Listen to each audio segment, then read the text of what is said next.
શ્રી ગણેશાય નમઃ. સૌને મારા જય શ્રી કૃષ્ણ, જય અંબે. તો મિત્રો, પ્રભુ દર્શનમાં આપનું સ્વાગત છે. તો મિત્રો, આજના વિડીયોમાં આપને પુત્રદા એકાદશીની વ્રત કથા અને મહિમા સાંભળીશું. આ વ્રત શ્રાવણ સુદ એકાદશીના દિવસે કરવામાં આવે છે. આ દિવસે સવારે વહેલા ઉઠી નાહી ધોઈને ભગવાન વિષ્ણુની પૂજા કરવી, ત્યાર પછી વિષ્ણુ સહસ્ત્ર નામનો જાપ કરવો. જે કોઈ આ વ્રત શ્રદ્ધાપૂર્વક કરે તેને ત્યાં પ્રભુની કૃપાથી અવશ્ય પારણું બંધાય છે. વળી આ વ્રત બાળકના સુખ, સારા સ્વાસ્થ્ય, પ્રગતિ અને સમૃદ્ધિ માટે પણ થાય છે. અને એવું માનવામાં આવે છે કે આમ કરવાથી વ્રત કરનારનો ખાલી ખોરો જલ્દી ભરાઈ જાય છે, પુત્ર પ્રાપ્તિની ઈચ્છા પૂરી થાય છે. તો ચાલો જાણીએ શ્રાવણ પુત્રદા એકાદશીની વ્રત કથા. એક વખત યુધિષ્ઠરે પ્રશ્ન પૂછ્યો કે હે વાસુદેવ શ્રી કૃષ્ણ, શ્રાવણ સુદ એકાદશીને કઈ એકાદશી કહેવામાં આવે છે? આ એકાદશીનો મહિમા મને વિગતે કહી સંભળાવો. શ્રી કૃષ્ણ બોલ્યા, રાજન, પ્રાચીન કાળની વાત છે. દ્વાપર યુગના પ્રારંભનો સમય હતો. મહિષ્મતિ પરના રાજા મહિજીત પોતાના રાજ્યનું પાલન કરતા હતા, પરંતુ એમને કોઈ પુત્ર ન હતો. આથી એ રાજ્ય એમને સુખદાયક પ્રતીત થતું ન હતું. પોતાની અવસ્થા જોઈને રાજાને બહુ ચિંતા થઈ. એમણે પ્રજાજનો સામે બેસીને આ પ્રકારે કહ્યું, પ્રજાજનો, આ જન્મમાં મારાથી કોઈ પાતક થયું નથી. મેં મારા ખજાનામાં અન્યાયથી કમાયેલું ધન જમા કર્યું નથી. બ્રાહ્મણો અને દેવતાઓનું ધન પણ મેં ક્યારેય લીધું નથી. પુત્ર વ્રત પ્રજાનું પાલન કર્યું છે. ધર્મથી પૃથ્વી પર અધિકાર જમાવ્યો છે. દુષ્ટોને દંડ આપ્યો છે. પછી ભલે તેઓ બંધુ અને પુત્ર સમાન કેમ ના રહ્યા હોય. શિષ્ટ પુરુષોનું સદાય સન્માન કર્યું છે અને કોઈને દ્વેષપાત્ર ગણ્યા નથી. પછી શું કારણ છે કે જેથી મારા ઘરે આજ સુધી પુત્ર ઉત્પન્ન થયો નથી? તમે લોકો એનો વિચાર કરો. રાજાના આ વચનો સાંભળીને પ્રજા અને પુરોહિતોની સામે બ્રાહ્મણોએ એમના હિતનો વિચાર કરી ગહનવનમાં પ્રવેશ કર્યો. રાજાનું કલ્યાણ ઈચ્છનારા એ બધા લોકો આમતેમ ફરીને ઋષિમુનિઓના આશ્રમ શોધવા લાગ્યા. એટલામાં એમને મુનિશ્રેષ્ઠ લોમેશજીના દર્શન થયા. લોમેશજી ધર્મના તત્વજ્ઞાન, સંપૂર્ણ શાસ્ત્રોના વિશિષ્ટ વિદ્વાન, દીર્ઘાયુ અને મહાત્મા હતા. એમનું શરીર લોમથી ભરેલું હતું. તેઓ બ્રહ્માજી સમાન તેજસ્વી હતા.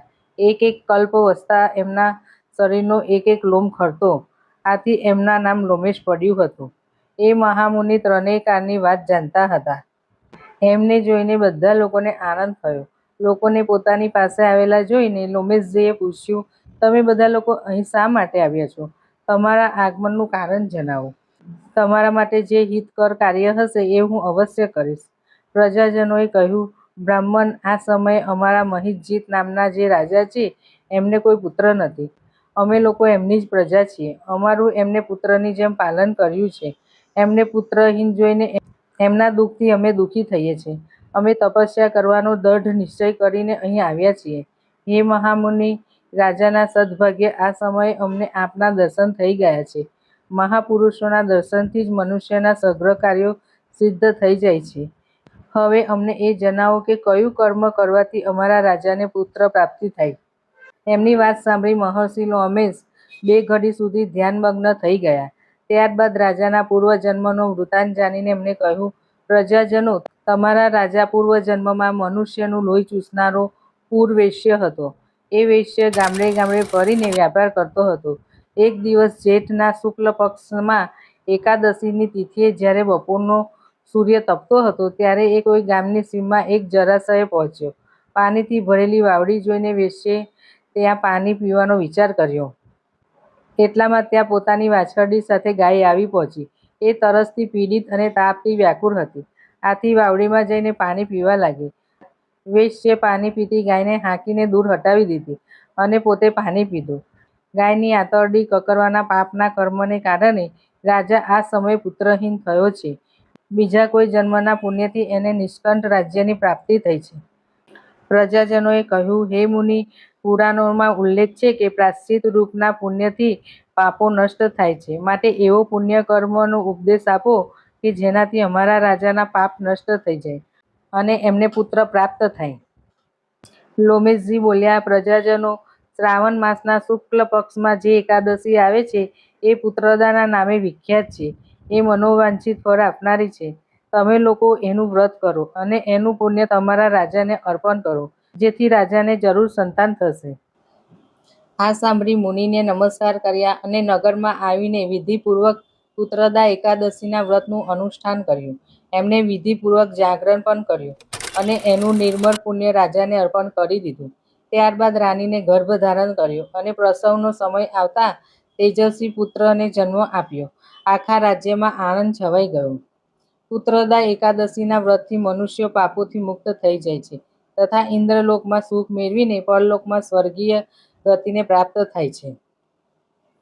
એવું કહેવાય છે કે રાજા અને સમગ્ર પ્રજાએ પુત્રદા એકાદશીનું પ્રેમપૂર્વક વ્રત કર્યું, જેના પ્રભાવે મહિજીત રાજાની રાણીને પુત્ર રત્નને જન્મ આપ્યો. પુત્રની ઈચ્છા રાખનારી વ્યક્તિએ પુત્રદા એકાદશીનું વ્રત અવશ્ય કરવું જોઈએ. પુત્રદા એકાદશીની વ્રત કથા, તેનો મહિમા અને મહાત્મ્ય કે કથાનું વાંચન કરવાથી પણ સર્વ પાપોનો નષ્ટ થઈ જાય છે અને તે મનુષ્ય વૈકુંઠ પામે છે.